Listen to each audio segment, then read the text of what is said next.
لأمتنا، ويا لله لخيبتنا، ويا لله لنكستنا. كيف ينام الألم يوما والدم يصرخ في الوريد، بل كيف يسكن الألم يوما وكل وقت جرح جديد.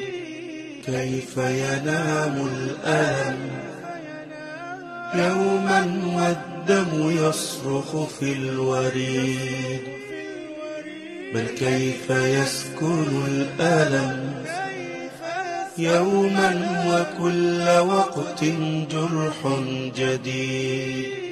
وإسلاماه تكالبوا ليطفئوا نور الهدى حسدا شديد.